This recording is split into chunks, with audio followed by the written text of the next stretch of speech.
Happy Holi সবাইকে। সবাই কেমন আছো? আজকে হোলির দিন, সবাই খুব মজা করো আর রং খেলো খুব সাবধানে।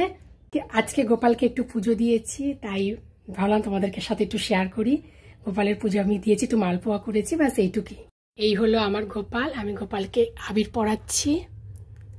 সব ঠাকুরকে একটু একটু করে পড়াই। এটা মা লক্ষ্মী, বাবা ভোলানাথ। এই মালপোয়া করেছি আর এখানে এই যে মুখলাই, ঠাকুরকে একটু পুজো দিই।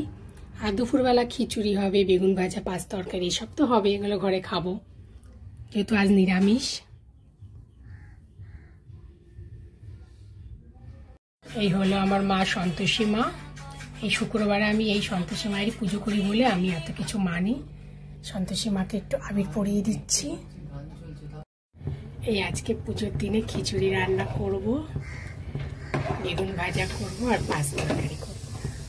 এই বেগুন ভাজা, এখন বেগুন ভাজা করব।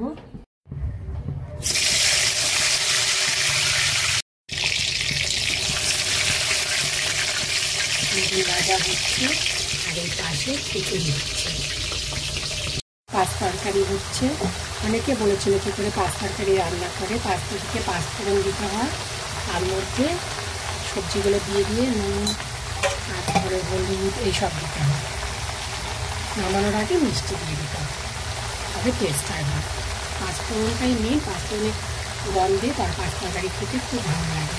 আর একটু বেশি করে তেল দিতে হবে। খিচুড়িটাও প্রায় হয়ে এসছে, খিচুড়িও হয়ে এসছে প্রায়। ভালো করে নাড়াচাড়া দিয়ে ঢেকে দিতে হবে যাতে সবজিগুলো ভালো করে মজে যায়।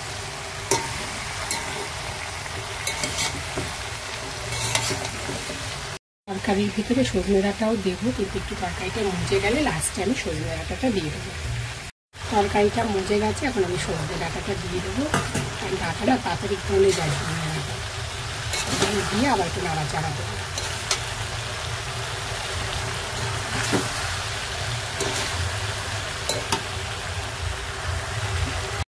এবার মিষ্টি দিয়ে দেবো, চিনি। আমরা একটু মিষ্টি খুব খাই, ওই জন্য চিনিটা একটু বেশি করে দিলাম, একটু মিষ্টি মিষ্টি লাগে তরকারিটা। খিচুড়িটা হয়ে যাওয়ার আগে, মানে নামানোর আগে একটু লঙ্কার গুঁড়ো না উপরে ছিটিয়ে দেবে, দিয়ে ঢাকা দিয়ে দিলে দেখবে কি সুন্দর টেস্ট হয়, একটা বেশ সুন্দর একটা গন্ধ আসে।